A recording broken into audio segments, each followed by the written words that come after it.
नमस्कार। इस वक्त आप देख रहे हैं न्यूज इंडिया फर्स्ट। मैं आपको लेकर के आ गया हूं आज गढ़मुक्तेश्वर की तहसील के ग्राम पंचायत बापू ठहरा में।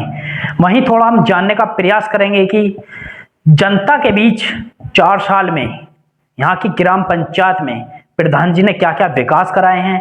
हमारे साथ जुड़ चुके हैं ग्राम पंचायत बापू ठहरा से प्रधान जी, इनसे थोड़ा हम जानने का प्रयास करेंगे। प्रधान जी, न्यूज इंडिया फर्स्ट में बहुत बहुत आपका स्वागत है जी। प्रधान जी, जैसा कि 4 साल हो चुके हैं और चुनाव भी प्रधानी के नजदीक ही आते जा रहे हैं ग्राम पंचायतों में, तो ग्राम पंचायत में आपने लोगों के बीच में जाकर के क्या क्या विकास किया? हमने लोगों के बीच में जी, हमारे गांव की निधि सबसे कम है जी, जो प्रमुख साहब से भी, विधायक जी को भी, जिला पंचायत में भी सब जगह लिख के दे रखा।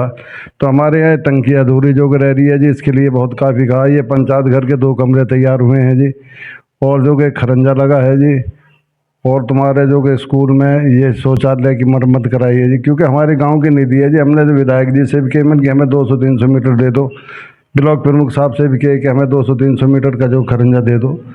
तुम्हारे जिला पंचायत में भी लिख के दिया है जी।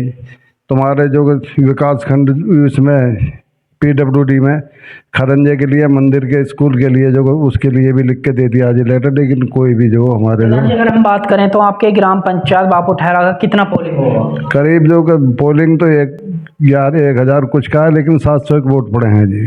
प्रधान जी, अगर हम बात करें सफाई व्यवस्था की, तो सफाई व्यवस्था कैसी है आपकी? सफाई जो सही चल रही है जी, जैसी व्यवस्था, सफाई में कोई शिकायत नहीं है जी। जैसा कि प्रधान जी आपने बताया कि 1000 प्लस आपकी ग्राम पंचायत बापू ठहरा की यहाँ पर जो है पोलिंग है, लेकिन अभी जनता के बीच में जाकर के एक ही रास्ते का आपने निर्माण करा है। आखिर बताना चाहेंगे किस कारण से ये जो नहीं हो पा रहे हैं? हमारी निधि नहीं है जी, गाँव का पैसा इतना नहीं है जी, सबसे कम निधि है जी जो हमारी जो गढ़ ब्लॉक में जी।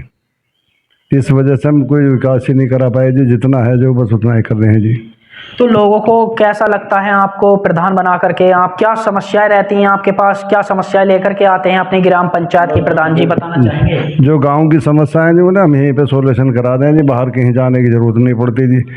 थाने के भी सबले कामों को ही निपटा दें। प्रधान जी, मानो कि ग्राम पंचायत से जुड़े हुई कहते हो लोग कि ऐसा है यहाँ पर अभी टंकी भी जो घर घर जाने का कार्य करेगा, पानी की जो सप्लाई घर घर जाएगी वो भी अभी कंप्लीट नहीं हुई। और बात करें हम रास्तों की, तो एक ही अब तक 4 साल में एक ही रास्ता जनता के बीच में बन पाया है। और बात करें शिक्षा की तरफ ध्यान डाले तो बच्चों के पढ़ने के लिए लाइब्रेरी भी नहीं है।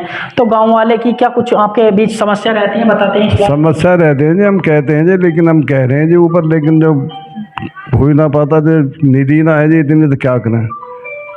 वैसे कहीं ना कहीं आपकी लगता है आपको कि आपके ग्राम पंचायत में कहीं ना कहीं जनता में रोष है विकास को लेकर? हाँ, विकास के लेके पानी की टंकी हमारी रुकी पड़ी है जी। जल निगम वालों को जो कई बार कंप्लेंट दे दी, लिख के दे दी, लेकिन कोई करने को तैयार नहीं। ठेकेदारों को भी सबसे कह रहे हैं, हम तो कहने का लिखित में दे रखी है जी। जैसा कि मानो आपने बताया कि अब मान्यता इतनी नहीं आ रही है, उसी के चलते विकास कार्य कम हुए हैं ग्राम पंचायतों में। तो कुछ ग्राम पंचायत के लोग ऐसे भी होते हैं, शिक्षित, कहने लगते हैं कि ये चर्चाएं चलने लगती हैं कि ये प्रधान जी तो कुछ नहीं करा रहे ग्राम पंचायत में, पहले के प्रधान ने बहुत काम करा था। तो क्या ऐसे भी समस्याएं आपके सामने बात आती है? हाँ, समस्या तो आती हैं जी, लेकिन अब करें क्या जी, जब है ही नहीं तो जो हम क्या करें बताओ। जो कुछ हमारे बस की है उतनी मेहनत कर रहे हैं जी। गाँव में कोई झगड़ा फिसाद नहीं होने देते, सबकी जो यही गाँव के गाँव में निपटा दें जी, जितनी भी बस की है उतना कर रहे हैं जी। अब देखिए प्रधान जी को आपने सुना बापू ठहरा से, इनका थोड़ा एक जानने का और प्रयास करेंगे कि इनका नाम इस्लामुद्दीन है, ग्राम पंचायत बापू ठहरा से। इन्होंने बताया कि हमारा जो पोलिंग है ग्राम पंचायत का वो 1000 प्लस है, और जनता के बीच में अब हम 4 सालों में केवल यही कुछ चंद काम करा चुके हैं। काफ़ी देखो बताया प्रधान जी ने कि रोष होता है यहाँ ग्राम पंचायत के लोगों में कि विकास नहीं हो रहा, लेकिन कहीं ना कहीं विकास इस कारण नहीं हो रहा जो प्रधान जी ने बताया। सभी दर्शकों को हम अपने कैमरे के माध्यम से दिखाना चाहेंगे कि बजट न आने की वजह से कहीं ना कहीं यहाँ पर विकास कार्य नहीं हो पाए हैं। रिपोर्टर गुलजार अली के साथ रवि ठाकुर की खास रिपोर्ट।